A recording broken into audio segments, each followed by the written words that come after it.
यार आशीर्वाद देने हमने दोनों भाई के तिलारी की धरती पे मन गदगद हो गई। ये प्यार आशीर्वाद हमने दोनों भाई कभी ना भूलब जा।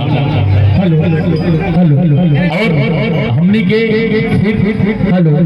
सुबह सुबह जाए के बाद बनारस में शूटिंग आप सबके हेलो आप सब एगो गीत के बड़े प्यार आशीर्वाद दे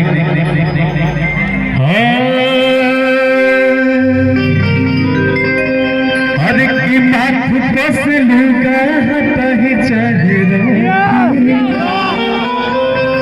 आके करू ना जान बाकी बोल दिए साथी गोरखपुर से पटना आज पिया के बोल वाला हो दम के करा से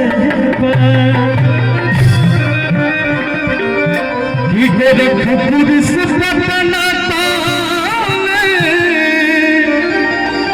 आज पिया के बोल वाला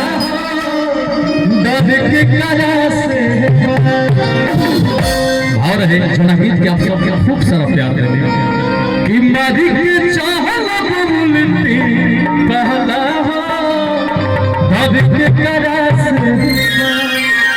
अच्छा ये गीत के सुन रहे थे यार भाग बताए लोग बहुत बहुत धन्यवाद आप सबके। आई कि माथ बस लूगा हटाई चाहे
और भाव का भाव देखिए पत्नी कहा ताड़ी कि बोल ले तबाठ गलजे हरे आई सन बुझा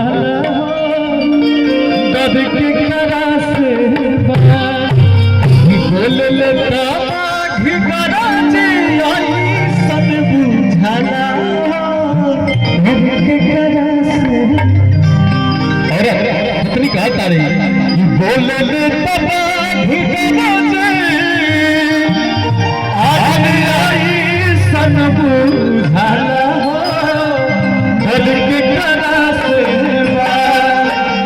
और हम लोग जो तिलारी में कार्यक्रम कर रहे हैं मुझे नहीं पता था ये हमारे कैलेंडर भैया का गांव है। वाह वाह वाह बहुत मजा आ रहा है। बहुत ये लगा था ये मतलब बहुत ही आप लोगों के लिए गर्व की बात होना चाहिए कि ऐसे कलाकार ऐसे होनहार कलाकार बिल्कुल इस गांव में हैं जो जो कि सारे कलाकार जो भी सिंगर हैं, जो भी स्टार सिंगर हैं या छोटे सिंगर, सबकी चाहत रहती है बिल्कुल हमारे साथ हमारे कार्यक्रम में ये रहे। ये बहुत ही सौभाग्य की बात है कि आपने ऐसे लाल को जन्म दिया है आपकी धरती में। एक बार कलेंदर भैया के लिए जोरदार ताली आप सब बजा दीजिए। हमारे अरुण सवेरा भैया जो कि कमाल के सिंगर भी हैं और उनका भी तो जो हम लोग के साथ संगत कर रहे हैं इनका कोई जोड़ा ही नहीं है। ये जितने भी म्यूजिशियन बजा रहे हैं, ये साउंड वाले भैया, सभी को हम दोनों भाइयों का प्रणाम है जो कि आप लोगों ने और इन लोगों का इतना साथ दिया। एक गाना आइल बा कि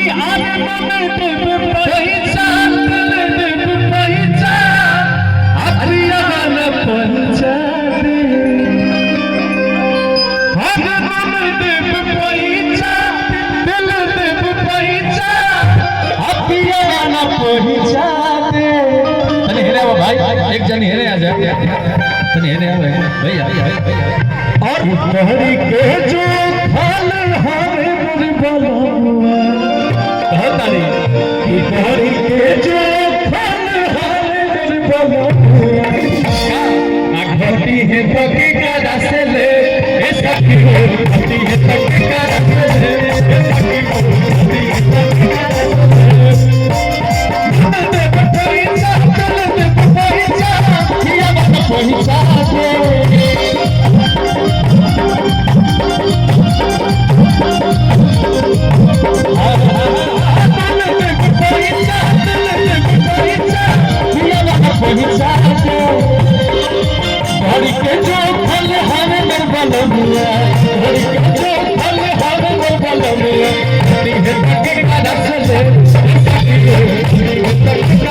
Thank you.